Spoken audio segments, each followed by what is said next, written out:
ضد کرے گی والدین کی نہیں سنے گی۔ یہ قیامت کی علامتوں میں سے ایک علامت آپ نے بیان فرمائی۔ اولاد ایسی نافرمان، ایسی ضدی، ایسی جوشیلی بن جائے گی کہ والد کچھ کہہ رہا ہے، دوستوں کے پاس، فلاں دوست کے پاس نہ بیٹھا کرو، فلاں کام نہ کیا کرو، کہے گا کیوں آپ مجھے کیوں بھی ایسے کام نہ کیا کرو، کیوں نہیں میں کیوں کروں؟ اپنی بات منوا کے چھوڑتے ہیں، والدین بے بس ہو جاتے ہیں، وہ آرام سے سہم کے بیٹھ جاتے ہیں۔ یہ قیامت کی علامتوں میں سے ایک علامت ہے، اس لیے اس پہ غور کریں۔ ہم بھی ایسا تو نہیں کر رہے، والدین پہ زبردستی تو نہیں کر رہے، جو مباح کام ہے، جائز کام، ان کے اندر والدین کی اطاعت، والدین کی بات ماننا ضروری ہے۔ مباح کام جن کے کرنے کا نہ شریعت نے حکم دیا نہ بچنے کا حکم دیا، آپ دنیاوی امور اس قسم کے کام، ہاں خلاف شریعت حکم دے وہ تو خیر نہیں ماننا، وہ واضح طور پر قرآن پاک کے اندر موجود ہے۔ دوسری علامت یہ بتائی، انتر الحفاة العالة رعاء الشاہ یتطاولون فی البنیان، بالکل محتاج لوگ، بدن پر کپڑے نہیں ہیں، ننگے لوگ، حفاظ، ان کے پاؤں میں جوتے نہیں ہیں، اس قسم کے لوگ، رعاء الشاہ، بکریاں چرانے والے، آپ ان کو دیکھو گے، یتطاولون فی البنیان، ایک وقت آئے گا وہ بڑی بڑی بلڈنگوں میں فخر کریں گے۔ آج ان کی حالت ایسی ہے، پاؤں کے اندر پہننے کے لیے اچھی جوتی نہیں ہے، بدن پر پہننے کے لیے کوئی اچھا کپڑا نہیں ہے، رہنے کے لیے کوئی اچھا گھر نہیں ہے، محتاج تنگ دست ہے۔ لیکن قیامت سے پہلے ایسا وقت آئے گا، یہی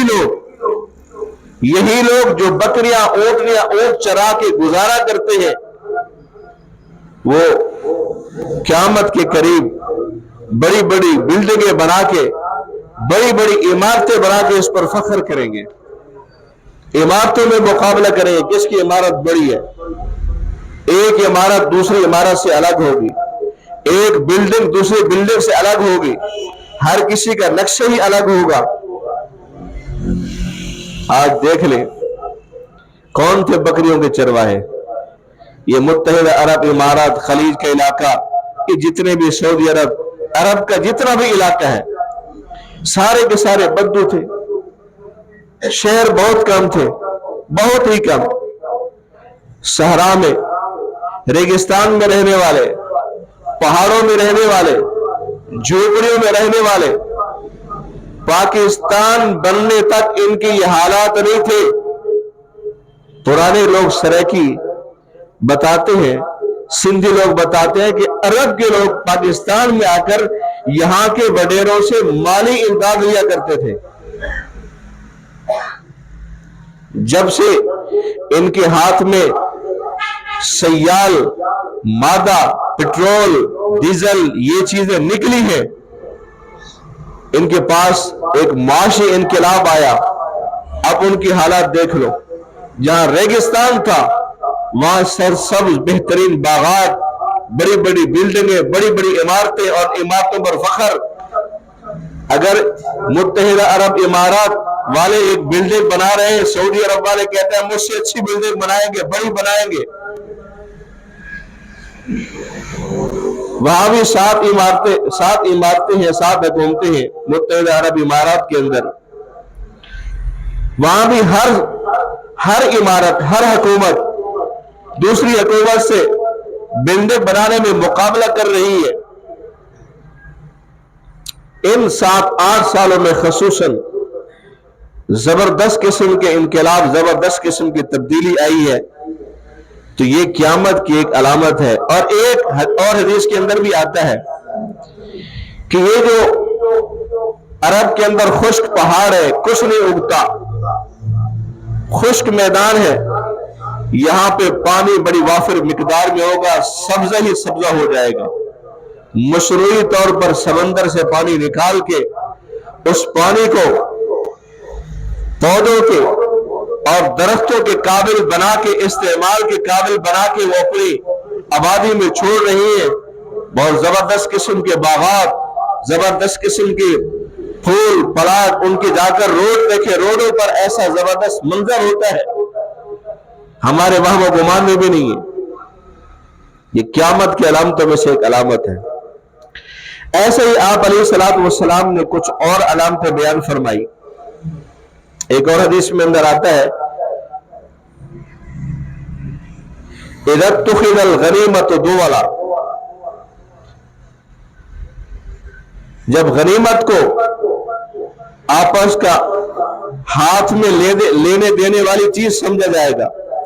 गनीमत का माल बैतुल माल का माल होता है। यहां गनीमत से मुराद बैतुल माल की जो चीजें हैं, खजाने की जो चीजें हैं, उसमें अवामुन नास का हक होता है। और साहिब इख्तिदार लोग, हुकूमत करने वाले लोग, वो इस बैतुल माल को, खजाने को ऐसे समझेंगे गोया इनका अपना घर का माल है, हाथों हाथ लेके लूट के खा जाएंगे। जो अवामुन नास का हक है वो खुद खा जाएंगे, अवामुन नास पे पूरा पूरा लगने नहीं देंगे। क़यामत की अलामतों में से एक अलामत आपने ये बयान फरमाई, इज़ा तुख़िज़ल गनीमतु दुवला वज़्ज़कातु मग़नमा, और ज़कात के मुतालिक आपने फरमाया कि इसको वज़्ज़कातु मग़रमा, ज़कात को चिट्ठी समझा जाएगा। लोग ज़कात देने में तबीयत पर गिरानी महसूस करेंगे, कहेंगे शायद ये हुकूमत, देसी हुकूमत टैक्स लगा दे बिजली पर, या पेट्रोल का रेट बढ़ा दे, टैक्स लगा दे, गैस के बिलों पर टैक्स लगा दे, और कोई टैक्स लगा दे, तो आप अपने दिलों में गिरानी महसूस करते हैं, बोझ महसूस करते हैं, आपको गुस्सा आता है, यार ये कैसे हुक्मरान है, टैक्स पे टैक्स बढ़ाए जा रहे हैं। ज़कात को ऐसे समझा जाएगा, हालांकि ज़कात तो वाजिब है, फर्ज है। माल पर जितना आपने तिजारत में माल कमाया, शरीयत ने एक हद मुकर्रर की है, अगर कोई इससे ज्यादा माल का मालिक है, उस पर इतनी ज़कात है, बहुत मामूली से हिस्सा है और देना जरूरी है, लेकिन लोग उसको ऐसे समझेंगे जैसे हुकूमत टैक्स लगा देती है, निकालने के लिए तैयार नहीं होगी। ये भी क़यामत की अलामतों में से एक अलामत आपने बयान फरमाई। ये अलामतें सारी बयान करके आप फरमाते हैं कि जब ऐसे किस्म के हालात आ जाएंगे तो आप समझो क़यामत करीब है, आने वाली है। ये छोटी छोटी अलामतें आपके सामने ज़ाहिर हो चुकी है, बड़ी अलामतें चंद हैं, इंशाअल्लाह आइंदा आपके सामने वो रखूंगा। छोटी छोटी चंद अलामतें, वो भी पूरी नहीं, मैंने चंद अलामतें आपके सामने रखी है। एक अलामत और भी है, जो 5-7 अलामतें इस हदीस के अंदर आपने जिक्र फरमाई, उसमें एक लफ्ज़ आपने इरशाद फरमाया, वतुल्लिमा लिगैरिद्दीन, गैर दीन के लिए इल्म सीखा जाएगा। मुहद्दिसीन ने इसके 2 मतलब बयान किए। एक मतलब यह है कि सीखा तो इल्म दीन जाएगा, लेकिन वो दीन के लिए इस्तेमाल नहीं होगा, दुनिया के लिए इस्तेमाल होगा। दीन तो सीख जाएंगे, दीन सीख जाने के बाद अब उसका काम यह था, इस दीन के इल्म को दीन के जिंदा करने का जरिया बनाते, दीन की इशाअत का जरिया बनाते, लोगों को दीनदार बनाते। लेकिन बजाय इसके कि लोगों को दीनदार बनाए, लोगों को दीन की तरफ ले आए, वो अपनी दुनिया के लिए इस इल्म को इस्तेमाल करेंगे, इसके जरिए दुनिया कमाएंगे। जो मौलवी, जो उलमा दीन पढ़ के अवाम को सही मसला नहीं बनाते, सही मसला सही दीन नहीं बताते, अपने पैसों की खातिर, अपने पेट की खातिर बस जो अवाम की ख्वाहिश के मुताबिक वो बातें कर देते हैं, ये बिल्कुल सामने है, आपने बयान फरमा दिया। इस किस्म के लोग, इनके मुतालिक आपने फरमाया, उलमाउहुम शर्रु मन तहत अदीमिस समा, आसमान के चमड़े के नीचे जो लोग हैं, जितने लोग रहते हैं, उनमें से जो उनके उलमा है, ये बदतरीन लोग होंगे जो इल्म दीन को दुनिया की खातिर, दुनिया कमाने की खातिर इस्तेमाल करते हैं। और दूसरा मतलब मुहद्दिसीन ने जो बयान फरमाया वो भी जरा सुनने का है। मौलवियों की बात तो आ गई ना, दूसरा मतलब भी सुन ले, जरा जिगर पे हाथ रख के, दिल पे हाथ रख के सुने। मुहद्दिसीन ने इसका दूसरा मतलब बयान फरमाया, इल्म तो बहुत सीखा जाएगा लेकिन वो दीन का नहीं होगा, लेकिन वो दीन का नहीं होगा। दुनिया का इल्म बहुत सीखा जाएगा। आज इसी हम सड़क को चेक कर ले, ये लल्लू वाली मोड़ी से लेकर और चौक तक हम चेक कर ले, स्कूल कितने और मदरसे कितने हैं। हर गली में स्कूल, मुख्तलिफ किस्म के इल्म सीखे जा रहे हैं, साइंस, तिब, पता नहीं क्या क्या, बियोलॉजी तो फलालॉजी तो फलालॉजी, मुझे नाम नहीं आते, हम तो मौलवी लोग हैं सीधे साधे। बहुत इल्म सीखे जा रहे हैं लेकिन दीन के इल्म कितना है, हमें बुनियादी बातों का पता नहीं होता। इल्म दीन हमारा इतना होता है, डॉक्टर बन के अमेरिका चला गया, डॉक्टर बन के कनाडा चला गया, अपने वालिद का जनाजा होता है, वापस आता है, मौलवी साहब से पूछता है, यार वालिद साहब का जनाजा मैं क्या पढ़ूं इसमें। यह है हमारे इल्म दीन की हालत। हम तो कहते हैं आलिम बनो, इसलिए नहीं कि दुनिया कमाओ, ताकि तुम्हारा दीन सुधर जाए।